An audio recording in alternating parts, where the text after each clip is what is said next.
gosh. I didn't know it's like that. Will you marry me? Are you serious? Yeah. Oh my god. Aw, you guys, how sweet! Rob is proposing within seconds of Sophie touching down in LA. You get the feeling he likes to move fast. So if minute 1 is a proposal, what's gonna happen after, say, minute 10? What? Why are you angry at me? Why are you angry at me?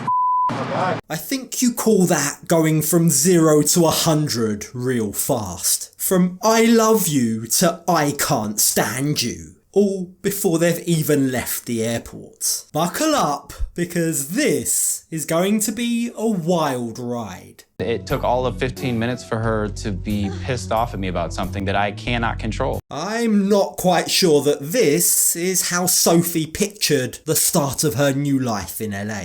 But before we dive into all of the cursing, all of the arguing, let's just rewind for a second. So meet Rob and Sophie. She's a 23-year-old model and content creator from England who's used to living the high life. She comes from a very wealthy family who pay for everything, it seems. My family is wealthy. We always just live, in nice houses. I went to private school. I've travelled a lot of places, so I'm really lucky for that. As for Rob, well, his upbringing is completely different. Now, he too is a model, but he's far from living some kind of bougie LA dream life. In fact, he openly admits that Sophie is gonna have to get used to his lifestyle. A lifestyle where money doesn't come easy. She's still got spoiled rich girl tendencies. I'm gonna have to bring her a little bit down to earth. She's gonna have to learn that, it's not that easy, and being with me is not gonna be a cakewalk. And when we join them in this episode, it becomes very clear that Sophie is in for quite a few surprises. Like, for example, Rob's dancing. Stop. What is going on? I'm very confused. What is going on? Okay. Yeah, she's as confused as we are. What the heck is going on? This is hard to watch, to say the least. Now, if I was in Sophie's shoes, jet-lagged after 25 hours of travelling, I'm not sure I'd be able to keep my airplane food down, to be honest. This has got to be the worst one-man flash mob ever. It's enough to rival even Asuelu's airport dance routine.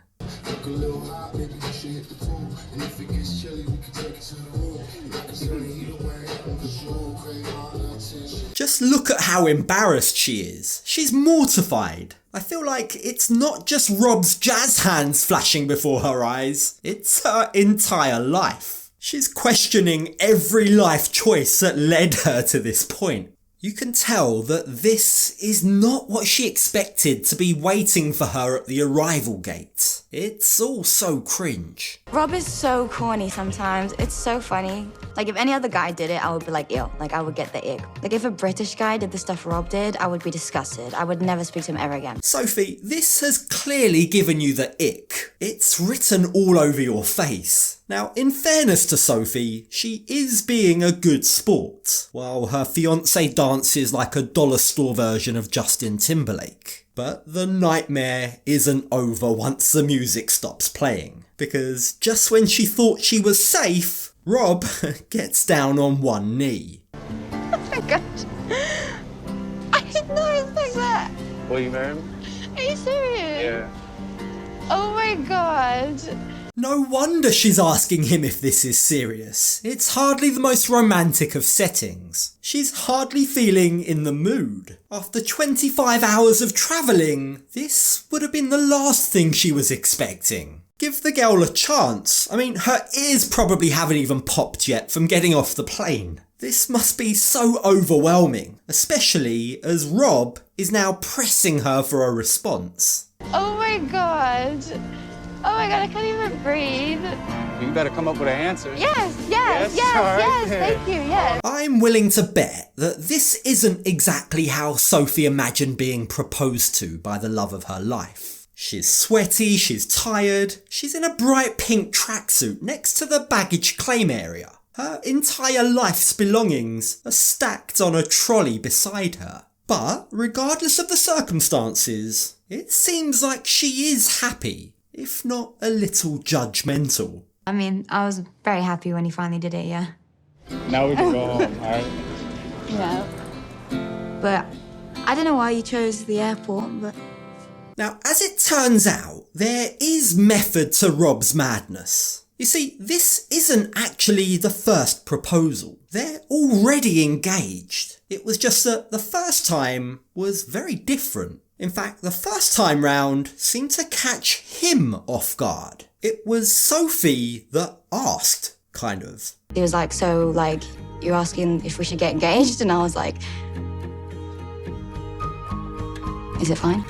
Is it fine? Huh? That kind of sounds bizarre. It sounds more like she was pleading, begging for a K1 visa, rather than asking the man of her dreams to marry her. So this proposal at the airport, whilst there's no doubt it probably could have been nicer, is more a symbolic gesture than anything else. But he also seems to want to remind her that he is the reason she's even here in the first place. He's the reason she's getting a chance to live in LA. You gotta say yes to me before you get to be a US citizen and go enjoy LA. I don't know, there's just something about that statement, the way he said it, especially after learning the bizarre way that she asked him to marry her, that just feels a bit weird. Like, who says that? Who says to their fiancé, if you want to stay in the States, you have to say yes? It's almost like he's keen to remind her to keep her eyes on the prize. If you want the end result, you know what you've got to do. So why might that be? Why might he be so keen to remind her of that fact? Well, maybe this comes from a place of insecurity. Don't forget, the last time she was in LA, his friend caught her on a dating site. She's doing a lot of things that make me feel like she's not really here for Rob. Tell me why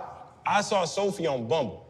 And just to add further complexity to the situation, she's also admitted Rob doesn't have a clue, but she's bisexual, and she would be keen to explore that before she and Rob get married. If he was willing to, like, negotiate some kind of thing at some point, maybe one day I can, like, explore it a bit. So yeah, maybe Rob's comment here, whether subconscious or entirely intentional, is his way of trying to remind her she's here for him, and if not, she better pack her bags and leave. But as if the atmosphere isn't weird enough with Rob's cringy 1-2 step and his slightly threatening comments, there is something to make things even more awkward. This is the stuff of many people's nightmares, the sort of thing that would test many relationships. As they leave the airport and head to their car, they get stuck in the elevator.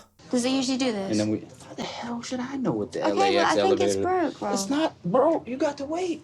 Wait, how long? You're not supposed to wait this long. All right, I'm gonna let you figure it out. Now, within seconds, Sophie can sense that something isn't right, and the mood immediately becomes very tense. She begins to point fingers, and she accuses Rob of being responsible for the breakdown. And understandably, tensions begin to run high. I think you broke it, bro.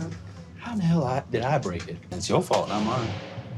You were the one that clicked the button a billion times when no one was even coming in. Now, thankfully, the situation is very easily resolved. Rob talks to the engineer, and within seconds, the doors open for them. But that doesn't stop the accusations, the finger pointing as to why it broke down in the first place. And sadly, that tit for tat, that bickering doesn't stop, even after they get out of the elevator. You see, when Rob decides that he'd rather walk the 3 floors to get the car rather than risk getting back in the elevator, Sophie can't pass up the opportunity to prove that she was right. She gets back in and calls Rob, almost gloating, when she's on his floor. I'm on floor 4. I used the elevator properly like a normal person and it worked.